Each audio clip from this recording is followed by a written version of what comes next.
এমনিতে গেল রাতটা ছিল বাংলাদেশের ইতিহাসে সবচেয়ে গুরুত্বপূর্ণ এবং ঘটনাবহুল রাতগুলোর একটি। আমরা যেটা দেখেছি যে অন্তর্বর্তীকালীন সরকারের উপদেষ্টা পরিষদের একটা জরুরি বৈঠক হয়েছে এবং সেখানে বেশ কিছু গুরুত্বপূর্ণ সিদ্ধান্ত নেওয়া হয়েছে। দৃশ্যত আওয়ামী লীগকে বিচারের মুখোমুখি করার সিদ্ধান্ত নেওয়া হয়েছে এবং বিচার শেষ না হওয়া পর্যন্ত আওয়ামী লীগের রাজনৈতিক কার্যক্রম নিষিদ্ধের সিদ্ধান্ত হয়েছে। এমন একটা ঐতিহাসিক রাতে তথ্য উপদেষ্টা মাহফুজ আলম সম্ভবত চিন্তা করলেন যে তিনি কেন আলোচনার বাইরে থাকবেন। সুতরাং তিনি সোশ্যাল মিডিয়াতে একটা পোস্ট লিখলেন এবং খুব স্বাভাবিকভাবেই এটা নিয়ে খুব সমালোচনা হচ্ছে। এমনিতে আমরা যেটা দেখি যে 5ই আগস্টের পর বাংলাদেশের সবচেয়ে আলোচিত চরিত্রগুলোর একটি মাহফুজ আলম, তাকে নিয়ে নানা আলোচনা হচ্ছে, কখনো কখনো সমালোচনাও হচ্ছে। সোশ্যাল মিডিয়াতে তিনি প্রায় লিখে থাকেন, বেশ দীর্ঘ লেখা হয় এবং এটা স্বীকার করে নেই যে এর অনেক কিছু আসলে আমি বুঝতে পারি না, তবে তার লেখা মনোযোগ সহকারে পড়ি এবং সেখানে চিন্তার খোরাক থাকে। যদিও বাংলাদেশে তার দেওয়া একটা মানচিত্র নিয়ে ব্যাপক সমালোচনা হয় এবং পরবর্তীতে তিনি সরিয়ে নেন। আরও বেশ কিছু ইস্যু আছে। আমরা যেটা দেখেছি যে কয়েকদিন আগে ঐক্য প্রক্রিয়া, বিশেষ করে ছাত্র নেতৃত্ব কেন দুর্বল হয়ে গেল, এটা নিয়ে তিনি একটা লেখা লিখেছেন এবং মোটা দাগে আসলে সেই লেখার সঙ্গে আমি একমত পোষণ করেছি। কিন্তু এনসিপির ভেতরে বাইরে বা জুলাই আন্দোলনে জড়িত বিভিন্ন ব্যক্তির সঙ্গে আমার কথা বলে আমার যেটা ধারণা হয় যে এই বিভক্তির পেছনে মাহফুজ আলমেরও একটা বড় ভূমিকা রয়েছে।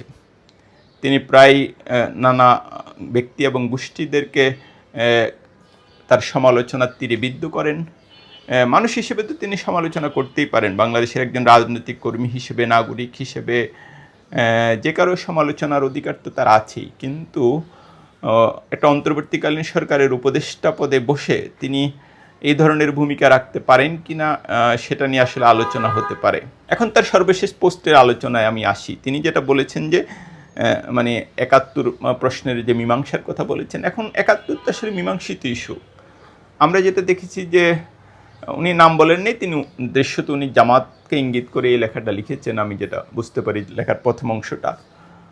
তো জামাতের যারা শীর্ষ নেতা ছিল তাদের তো মৃত্যুদণ্ড কার্যকর হয়েছে বিতর্কিত একটা বিচারে, যেটা নিশ্চিতভাবেই আন্তর্জাতিক যে বিভিন্ন বডিগুলি আছে তারা বলছে যে সেখানে ন্যায় বিচার হয়নি, কিন্তু তাদের মৃত্যুদণ্ড কার্যকর হয়েছে। তাহলে এই ইস্যুটা উনি আর কীভাবে মীমাংসা করতে চান? উনি যেটা বলেছেন যে ক্ষমা চাইতে হবে, হ্যাঁ, এটা আমি যতদূর জানি যে জামাতের ভেতরেও এটা নিয়ে আলোচনা আছে এবং খুব সম্ভবত জামাত হয়তো ৭১-এর ভূমিকার জন্য এটা প্রকাশ্য বিবৃতি বা সংবাদ সম্মেলন করতে পারে খুব দ্রুত না, তারা সুপ্রিম কোর্টে দুটো সিদ্ধান্ত হওয়ার পরে ব্যাপারে পদক্ষেপ নিতে পারে।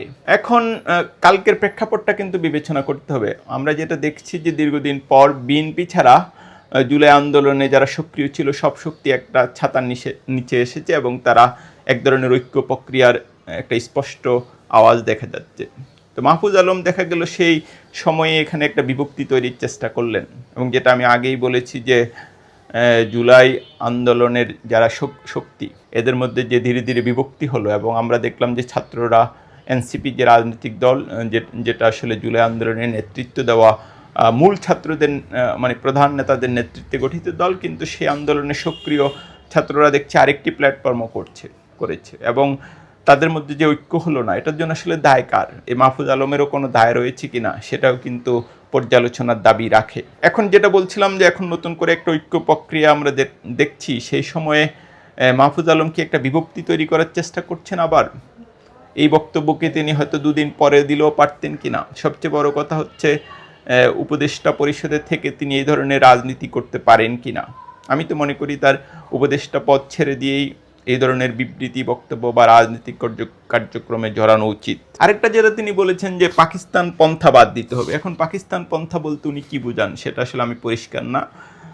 আমরা যেটা দেখছি যে বাংলাদেশে তো আসলে গত অনেক বছর এই পাকিস্তানের ওইভাবে কি কোনো ভূমিকা আছে, বা পাকিস্তানপন্থী রাজনীতির কি কোনো সুযোগ সম্ভাবনা কি এখানে আছে, বা পাকিস্তান পন্থা বলতে উনি আসলে কী বুঝান, নাকি এটা বলার জন্য বলেছেন, এটাও তার পরিষ্কার করা প্রয়োজন। আরেকটা তিনি বলেছেন মুজিববাদী বামদের নিয়ে, সেটাও আসলে এখন যারা আওয়ামী লীগের সহযোগী হিসেবে গত 15 বছর ছিলেন সম্ভবত তিনি তাদেরকে বুঝিয়েছেন এবং সেটাও আসলে আমি অনেক কিছুই পরিষ্কার না।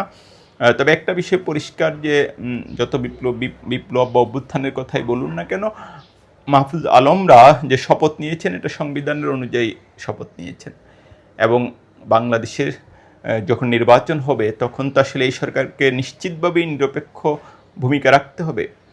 সেই নিরপেক্ষতা যেন প্রশ্নবিদ্ধ না হয়, মাহফুজ আলমদের উচিত এই ধরনের রাজনৈতিক বিতর্ক থেকে নিজেদের দূরে রাখা।